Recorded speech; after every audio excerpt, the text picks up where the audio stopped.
I think that theme song drives Cobb Oxford crazy, Lake. Hey, everybody. Ken Allison, Lake Morris here on Mostly Sports Talk. And it's Mostly Sports Talk. Somebody said, why do you call it Mostly Sports Talk? Because I haven't yet, but I thought that as the political season gets more and more, that I might end up talking some politics on one portion of this. You know, we might add an extra program as we go along in order to do that. So anyway, hey, how y'all doing out there? All right, we had a very fine high school weekend, Lake, for the teams in our area. And then a team just out of our area had a big, huge disappointment. We'll talk about that in just a moment. But first of all, as we get started here, welcome, Lake.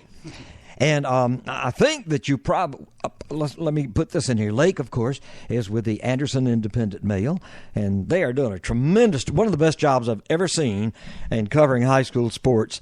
And I've been reading that paper for maybe 70 years or close to it. I guess I started when I was 6 or 7 years old. So anyway, doing a great job. And we had, I think, a really big win last week for the Hannah Yellow Jackets, a giant win. Yeah, that's definitely a win that they haven't had in 17 years. They beat Greenwood last Friday 21-14 in a surprisingly defensive battle, especially the first half. No one scored. This was probably, and I don't want to say this to demean the win for Hannah, but this is probably one of the weaker Greenwood teams that I've seen the past decade. Last year they did something similar to this. They play a pretty tough schedule. Yes, early on they played the Fort Dorchesters and the Dorlands and Somerville occasionally, those kind of people. And they were not doing well last year, but the time they got to region play, they got pretty tough. Yeah, and they're still a tough defensive team. Let's not take that away from Hannah at all. This was a solid defensive Greenwood team. It's just, they lack that one or two guys that they've always had, be it a DJ Swearinger or a Caleb Chalmers or a Mock Adams. Yeah, they didn't have those guys this year. Still a tough team, still going to make the playoffs, but this one, there are players on Hannah's team right now that were not even born the last time the Yellow Jackets beat. That's right. Yeah, maybe some of the coaches too, for all I know. You mentioned DJ Swearinger. I was broadcasting. I don't know if I was broadcasting West Side. I think it was West Side games one year, some years back, and or I could have been doing maybe the first year or so that Kenya Fouch was here. But sometime I was down there doing a ball game at Greenwood. In the second half of that game, DJ Swearinger lined up in the shotgun. He took every snap. Now, the team I was broadcasting was maybe a point or two ahead at halftime, but he took every snap and whipped them. I know the exact game you're talking about. That was 2006, I believe. Hannah had the lead at halftime. Yeah.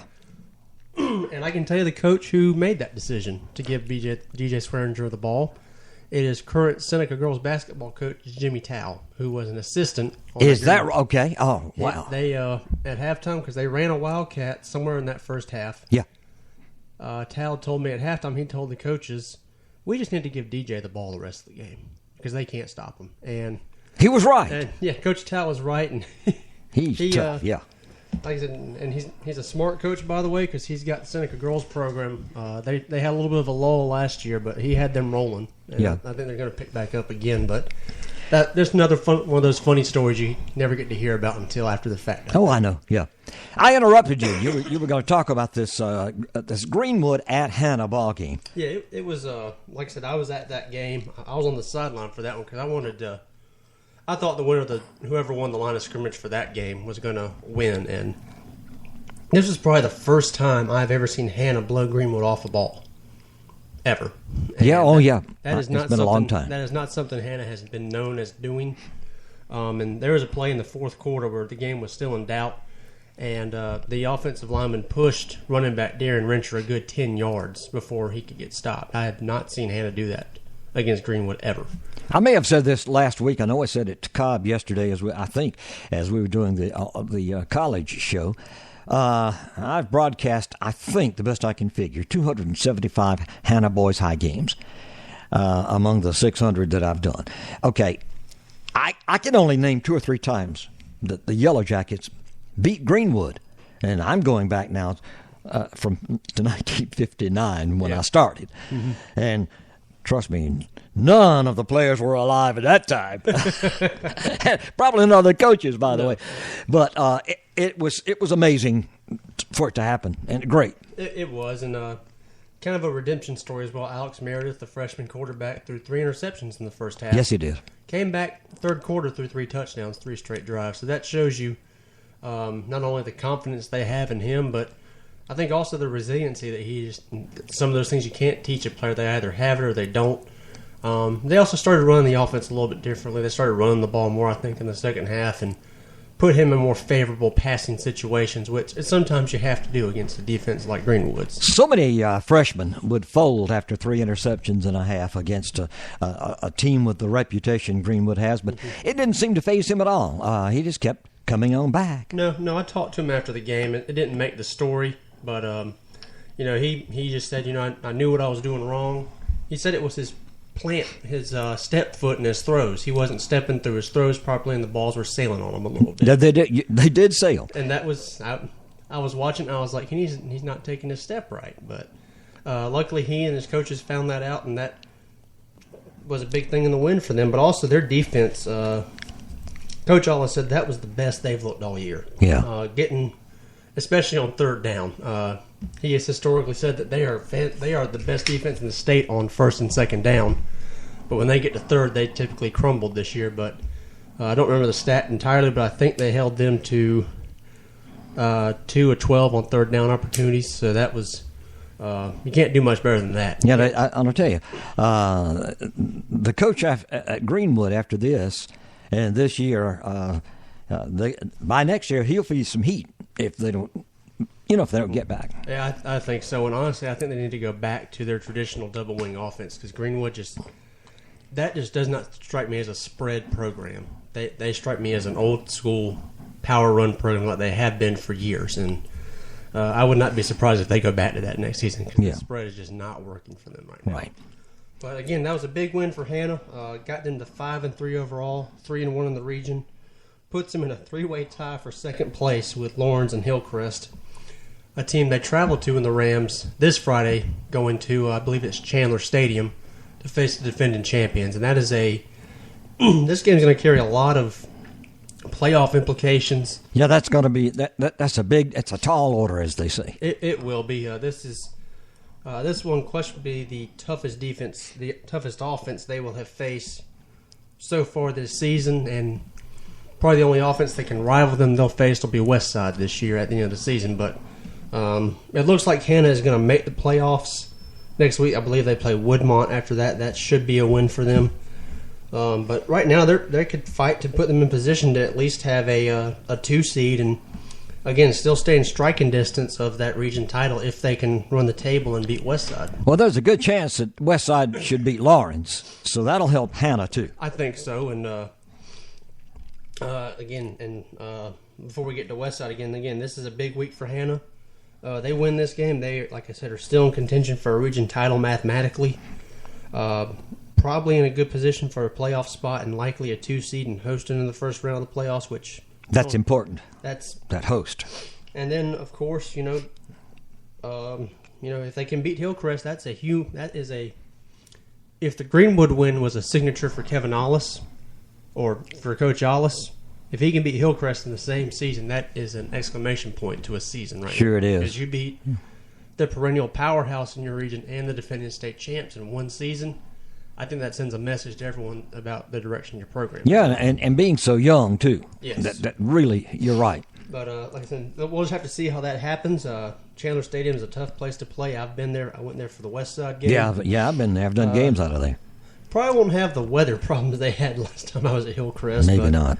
I hope not, because the field took about $5,000 worth of damage, I heard. But be a cool evening, but it won't be. No. It shouldn't be wet, I hope. But so again, last thing you can say is just safe travels to the Yellow Jackets, and hopefully they have a good game, and we'll see how they do this Friday. We'll find out. Yep. But we mentioned them also. Westside again. Seems like Westside plays again and they win again. This seems to be their calling card this year, and then they win again with defense. They beat Greenville 41-8, and I was told there was a running clock in the second half. So that tells you the first half might have gotten out of hand. And I'm glad to see them doing that. It used to not be true. They played the whole 12-minute quarters, and with all the normal stops and the exchange of ball and all those. But now that's what a running clock means, folks. It means that there are times that they leave the clock running after a punt, as they line up, and those kind of things, because there's no need, and kids get hurt. It's just they leave it running after incomplete passes, I believe. Yes, they do. They going out of bounds, moving the chains. Yeah, clock never stops. So right. I like the rule, especially when you have games that you can tell they're getting out of hand score-wise. Yeah, and also it's not one of those things that the officials just decide on. I've sat in on those decisions. It's a decision both coaches have to. The coaches have to be in on it. Yeah, I've seen it too. Usually, the winning coach will approve it. He wants a running clock probably just to get them out of the quicker. Hope nobody gets hurt and get out of here. Yeah, but so that was a good win for them again. Again, 41-8. I think the last 3 weeks, Westside has given up 27 points in 3 games. You can't ask for much more than that from your defense, and I believe not in high school. I believe Lummy Young, one of their safeties, had 3 interceptions last Friday. So you don't find that much in high school either. Yeah. He is turning in I think he's turning in a candidacy for an all-region performance this year, and he's definitely in the running for an all-area safety award this year with the independent male. Great. But and this side, like we said, West Side this week, they host Lawrence. They've been on the road the last 3 weeks, so they finally get to come back home. I think this will be a tougher game than a lot of people are thinking it might be, just because of Lawrence defense. I think they'll be able to at least keep it close for a half, but Lawrence's biggest problem right now is they just can't. For Lawrence to win this game, they're going to need it to stay low scoring because they just don't have an offense they can keep up with Westside if Westside gets going. Yeah, and so it doesn't bode well for them because the offense is not that good, and Westside's defense is as good a high school defense as I've seen this year. Maybe in several years. Especially at 4A, there's maybe the only defense that might be better is Bowling Springs just because they stopped Spartanburg last week. But yeah, other than that, week in, week out, I have not seen a defense that is statistically better than Westside right now. So that's always boding well for them. And this win if Westside can win, that sets them up very nicely for a trip to Greenwood next week. And depending on how Hannah and Hillcrest and Lawrence and all them do, Westside could be in a position to clinch region next week if they can win this Friday and get help from Hillcrest beating Hannah, because they've already beaten Hillcrest, and if Hannah has 2 losses coming into the Westside game, and Westside beats Lawrence, has a win over Lawrence, a win over Greenwood gives them their first region title since 2006. Yeah, okay. I know that's a lot of math and a lot of what. I know it is, but it's a lot of work you did and I didn't have to do. Like I said, that's a lot of hypotheticals, but yeah. Basically, the moral of that entire long tangent is if Westside wins, they win the region title. So just keep winning. And if they win out, we know that, don't we? But Lawrence right now is going to enter this game at 4-4, 3-1 in the region. Westside, of course, is 8-0, 4-0 in the region. Should be a good game though. We can move to 3A now if you like, though. Yes, because we had the game of the week up at Tom Bass Field last Friday with Seneca and BHP. You can probably tell me a lot of stories about that rivalry history. Oh yeah, that is when BHP came into being, Seneca had been pretty good and down, up and down, and up and down, and BHP for a while was decent, and then they got kind of slow there for a while, but then they got that thing really going. And I think Green did that, really got it going, and they won a state championship. And